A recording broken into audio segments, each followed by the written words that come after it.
deliver ko na siya mga kabarks. Secured na siya dito.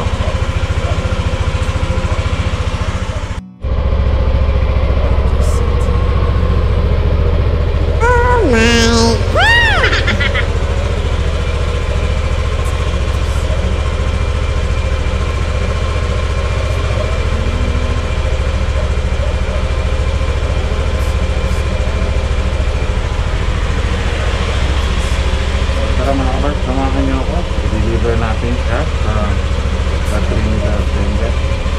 Kilometer 5 sa harap ng municipal hall nila. Okay? So, tara. Oh my God!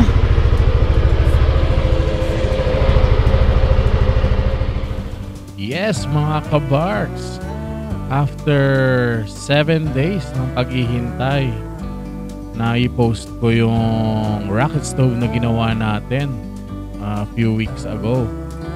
Nabenta na rin mga kabarks. At ngayon, papunta ako ng kilometer 5 dyan sa may La Trinidad, Benguet para i-meet natin yung buyer para masubukan niya na yung project kong rocket stove.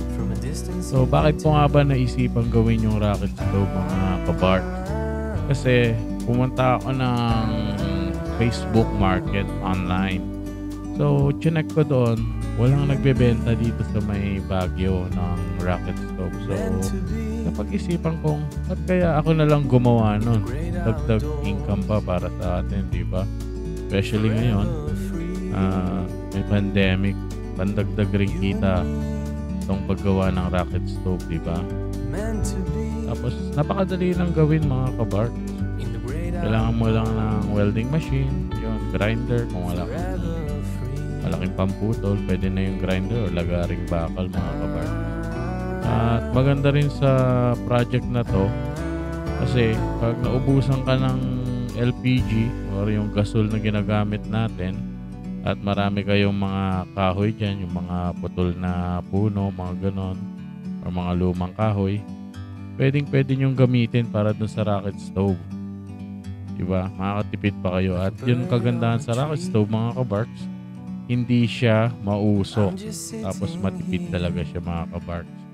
Anyway, papunta na ako doon sa meeting area namin ni buyer.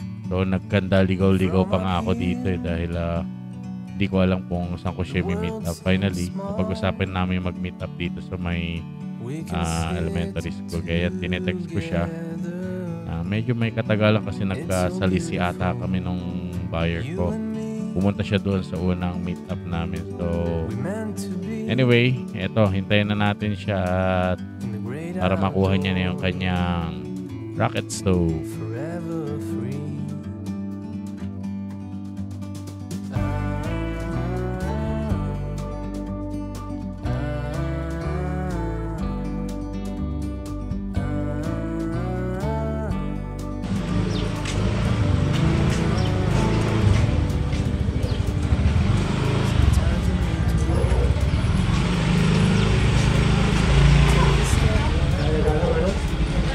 Ay, sige ka dyan.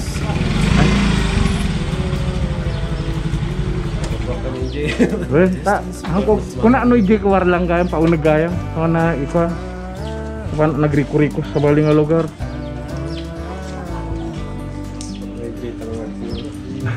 Apa yung aday dyan pala ito eh? Ha? Pangay, nalakapagsabatang kasi mo nagkagaya. Mas dawak na yun ang nga banda. Baka yun, nagpakasikin niya. Uyan, nagriko-rikos ak nga rod. Tat, kung ano jay ko ako na may Balil Elementary School din bagam, nagdamag ako. Kaya dekat, naging mato ako pa yun dyan. Nagsabliak na yung baba. Medyo talaga nagsaba. Kanya, may kargam ta motor mato eh. Ay talaga na. Amamatay niya kasat mga usaran na tayo.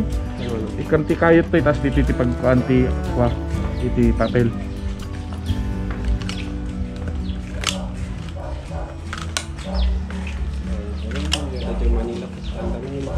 Wen.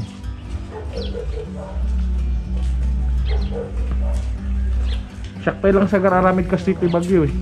kita kami di Facebook Market no inya kahit ko aramidan pagplano kami kulungan aso ti aramidan ko mga na ko ala nagrigat nga ko kami no kading itulod mo no kastoy ko na kayak nga itulod uy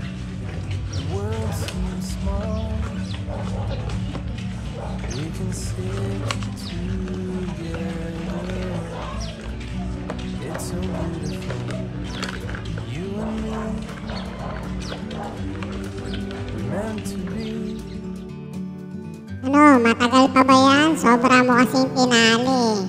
Ano yan, babiyahe ka ba kasi ng Bicol? Kaya naboboring na tuloy siya katitingin sa'yo.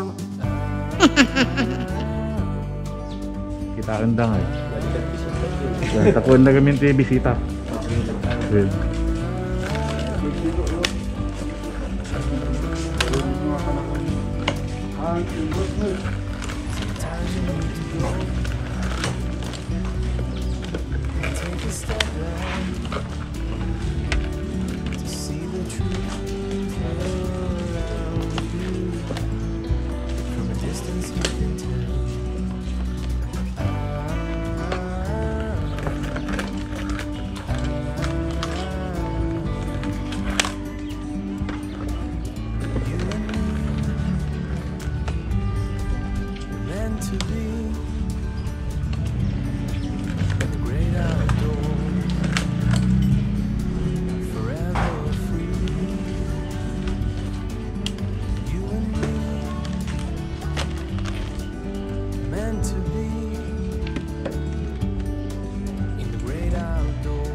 tamo pagkuam ta pagbitbitan na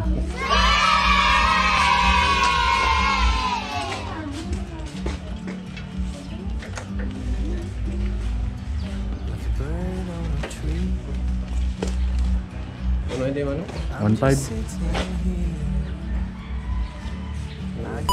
okay thank you so sumaran to man nga business pakikam lang ang Facebook niya i-accept mo lang nang nakuam i-resibo no may post ko di Facebook mo tlaon thank you sige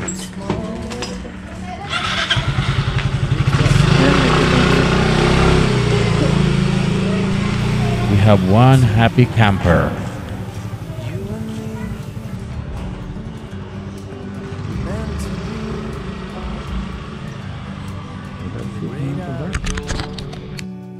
Transaction is done mga kabarks. We have a happy camper.